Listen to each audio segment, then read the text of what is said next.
ಅನ್ನಭಾಗ್ಯ ಏನ್ ಬರ್ತಾ ಇದೆ ಅದರಲ್ಲೇ ಮಂತ್ರಾಕ್ಷತೆ ಆಗ್ತಾ ಇದೆ. ಈಗ ಹೊಸದಾಗಿ ದೇವಸ್ಥಾನದ ಮಂತ್ರಾಕ್ಷತೆ ನಿಮ್ಮೆಲ್ಲ ತಲುಪ್ತಾ ಇದೆ.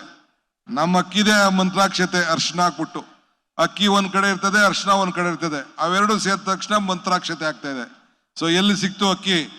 ಸಿದ್ದರಾಮಯ್ಯವ್ರು ಕೊಟ್ಟಂತ ಅನ್ನಭಾಗ್ಯದಿಂದ ಅಕ್ಕಿ ಸಿಕ್ತು, ಅದರಿಂದ ಮಂತ್ರಾಕ್ಷತೆ ಆಗಿ ಪರಿವರ್ತನೆ ಆಯ್ತು ಅಂತ ತಮ್ಮ ಹೇಳಲಿಕ್ಕೆ ಬಯಸ್ತೇನೆ.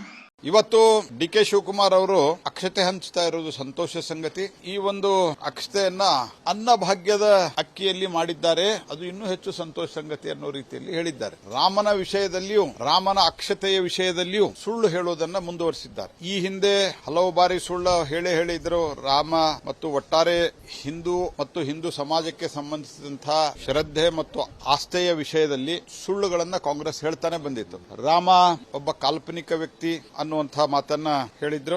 ಆನಂತರ ರಾಮ ಸೇತುವೆ ಕಾಲ್ಪನಿಕ ಅಂತ ಹೇಳಿದ್ರು. ಅಯೋಧ್ಯೆಯಲ್ಲಿ ರಾಮ ಅದೇ ಜಾಗದಲ್ಲಿ ಹುಟ್ಟಿದ್ದೇನೋ ಗ್ಯಾರಂಟಿ ಅನ್ನೋ ಪ್ರಶ್ನೆಯನ್ನು ಇಟ್ಟಿದ್ರು. ಇವತ್ತು ಕೊಡಲಾರದ ಅಕ್ಕಿಯಿಂದ ಅಕ್ಷತೆ ಮಾಡಿದ್ದಾರೆ ಅಂತ ಹೇಳಿದ್ದಾರೆ. ಎಲ್ಲಕ್ಕಿ ಕೊಟ್ಟಿದ್ರಿ ಡಿ.ಕೆ. ಶಿವಕುಮಾರ್ ಅವರೇ? ಕಾಂಗ್ರೆಸ್ಸಿನ ಮುಖ್ಯಮಂತ್ರಿ, ಉಪಮುಖ್ಯಮಂತ್ರಿ, ಮಂತ್ರಿಗಳಿಗೆ ಸುಳ್ಳು ಹೇಳುವಂತಹದ್ದು ಮತ್ತು ತುಷ್ಟೀಕರಣದ ರಾಜಕಾರಣ ಮಾಡುವಂತಹದ್ದು ಒಂದು ಸಹಜ ಅಭ್ಯಾಸವಾಗಿ ಹೋಗಿದೆ. ಕೊಡಲಾರದ ಅಕ್ಕಿಯನ್ನು, ಒಂದು ಕಾಳು ಅಕ್ಕಿಯನ್ನ ಇವತ್ತಿನವರೆಗೆ ಕೊಟ್ಟಿಲ್ಲ.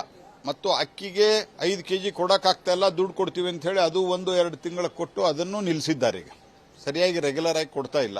ಕೇಂದ್ರ ಸರ್ಕಾರದಿಂದ ಬರುತ್ತಿರುವಂತಹ ಅಕ್ಕಿಯನ್ನ ಜನ ಈ ಕಷ್ಟದ ಕಾಲದಲ್ಲಿ ಉಪಯೋಗ ಮಾಡ್ತಾ ಇದ್ದಾರೆ. ಅದನ್ನ ಇವರು ತಮ್ಮ ರಾಜಕೀಯ ಬೆಳೆ ಬೆಳೆಸಿಕೊಳ್ಳಿಕ್ಕೆ ಈ ರೀತಿ ಸುಳ್ಳು ಹೇಳಿಕೆ ಕೊಡ್ತಾ ಇದ್ದಾರೆ. ಹುಬ್ಬಳ್ಳಿಯಲ್ಲೂ ಸುಳ್ಳು ಹೇಳಿಕೆ, ಹುಬ್ಬಳ್ಳಿಯ ಘಟನೆಗೆ ಸಂಬಂಧಿಸಿದಂತೂ ಈವರೆಗೆ ಸುಳ್ಳು ಹೇಳುವುದನ್ನು ಮುಂದುವರಿಸಿದ್ದಾರೆ. ಇವನ್ now he is continuing his bogus statement.